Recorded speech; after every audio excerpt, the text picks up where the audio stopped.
Les habitants de Goma ont passé la nuit la plus longue ce 26 janvier 2025 après une journée dominicale de vives tensions. Après la mort du gouverneur des provinces jeudi 23 janvier dernier, les habitants de Goma vivent une situation humanitaire et sécuritaire critique avec l'afflux des déplacés fuyant les villages environnants. Depuis tôt le matin de ce lundi jusqu'à fin d'après-midi, des détonations d'armes lourdes et légères étaient attendues en ville de Goma, rapportent plusieurs médias locaux et étrangers. Des militaires rwandais et leurs collaborateurs d'IM23 sont visibles dans plusieurs coins de la ville, rapportent des sources locales. L'on signale d'ailleurs des déplacements de populations de Goma pour le Rwanda, pays agresseur. L'eau et l'électricité sont coupées jusqu'à présent. Le gouvernement congolais multiplie des réunions pour contenir la crise. Au sortir de la réunion de dimanche la nuit, le porte-parole du gouvernement a rassuré la population de Goma quant à la volonté du gouvernement de ramener la paix et la sécurité. Qui avait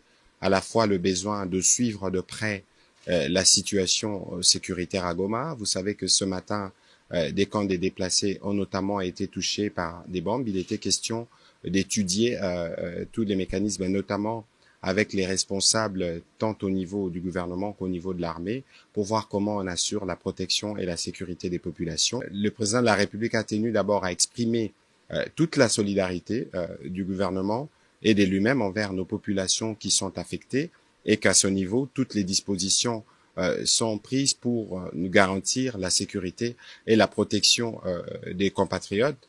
Mais pour ce soir, la priorité était de regarder, notamment avec les responsables militaires, comment on préserve les vies humaines. Kinshasa renforce et mise sur ses relations diplomatiques pour résoudre la crise sécuritaire qui se détériore à province du Nord Kivu avec de fortes menaces qui pèsent sur Goma, les chefs-lieux de la province. Parallèlement à cela, vous avez suivi qu'il y avait aujourd'hui la demande de la République démocratique du Congo, une réunion publique du Conseil de sécurité qui s'est tenue spécialement ce dimanche, où la ministre d'État, ministre des Affaires étrangères, a eu l'occasion de présenter la situation globale et c'est que la République démocratique du Congo souhaite.